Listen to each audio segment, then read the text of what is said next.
Dobrý deň, milí priatelia. Opäť vás vítam pri ďalšej časti zo série videoodpovedí.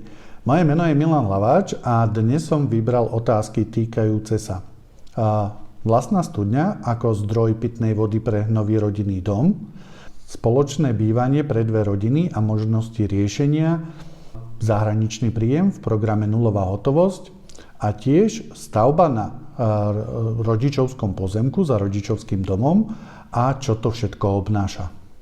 Prejdem k prvej otázke. Dobrý deň, ak nemáme v obci vodovod, ale je nutné mať studňu, čo je k tomu potrebné?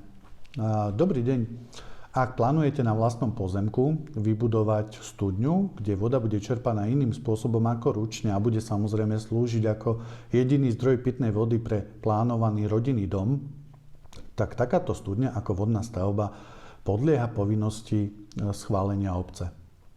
Obec je príslušným orgánom pre vydanie povolenia v prípade fyzickej osoby.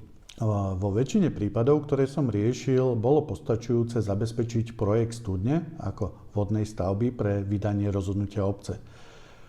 Sú však aj prípady, kedy je potrebné počítať s tým, že bude požiadavka aj na vypracovanie hydrogeologického posudku, respektíve prieskumu. V praxi existujú samozrejme aj prípady, kedy to povolenie nie je potrebné, ale ide o prípady, kedy sa voda čerpá ručne, respektíve pramenné záchyty sú menšie ako 10 litrov za minútu. Ale to nie sú prípady, kedy studňa je ako zdroj pitnej vody pre rodinný dom. Prejdem k druhej otázke. Dobrý deň, spolu s bratom chceme riešiť spoločné bývanie, ale financovať chceme každý sám. Dalo by sa to? Ďakujeme za odpoveď. Dobrý deň, samozrejme, je to možné, vieme vám pomôcť. Je dôležité však navrhnúť riešenie podľa vašich predstav. Je možné riešiť napríklad spoločné bývanie v dvojdome, kde by sme vám navrhli každý, aby mal samostatný vstup. Je potrebné napríklad rozdeliť aj parcelu a tým pádom by bolo možné riešiť aj samostatné financovanie, s ktorým vám vieme pomôcť. Druhou cestou, ktorú si viete zvoliť, je napríklad návrh dvojgeneračného rodinného domu, ale v takomto prípade by ste financovanie riešili pomerovo. Prejdem k tretej otázke. Dobrý deň, chcem sa spýtať, či je program Nulová hotovosť vhodný, aj keď pracujem v zahraničí. Program Nulová hotovosť je samozrejme vhodný aj pre záujemcov, ktorí pracujú v zahraničí. Pokiaľ pracujete v niektorej z krajín Európskej únie, jedná sa o štandardný postup. V prípade, ak pracujete v niektorom štátu mimo Európskej únie, ten proces akurát vyžaduje viacero potvrdení, ktoré sú viac menej navyše oproti štandardnému postupu, ale stále platí rovnaká zásada. Dôležité je vedieť oficiálne preukázať príjem potrebný pre riešenie hypotekárneho úveru. Prejdem k štvrtej otázke. Zdraví, máme pozemok za rodičovským domom, všetko je od ulice, odtiaľ by sme chceli riešiť aj prípojky, aj cestu. Ako to riešiť? Rodičia súhlasia. Dobrý deň.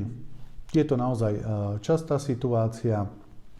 Je potrebné už pri začiatku riešenia si dohodnúť tú cestu, ktorá je pre vás lepšia a výhodnejšia. Vo všeobecnosti sa výstavba za rodičovským domom dá riešiť dvoma spôsobmi. Prvý spôsob je, že na parcele rodičov budú vecné bremená. Vecné bremeno, právo prechodu, prejazdu a tiež vecné bremená týkajúce sa uloženia inžinierských sietí. Ako ste písali, možnosť napojenia je na ulici pred rodičovským domom. Druhá cesta, ktorú by som viac menej aj odporúčal, je odčleniť samostatnú parcelu, ktorá by pre vás predstavovala prístupovú cestu a zároveň v tejto parcele by bolo aj vedenie inžinierských sietí. To riešenie je ideálne z dlhodobého hľadiska. Samozrejme obnáša v sebe aj tú požiadavku, aby to bolo možné z hľadiska priestorového usporiadania, nakoľko aj tá prístupová cesta musí v zmysle zákona a noriem spĺňať napríklad minimálnu šírku 3 metrov. Samozrejme zohľadňuje sa napríklad potom aj dĺžka prístupovej cesty k vašej parcele. To, ktoré riešenie je pre vás vhodnejšie, už naozaj závisí od konkrétneho pozemku a posúdenia.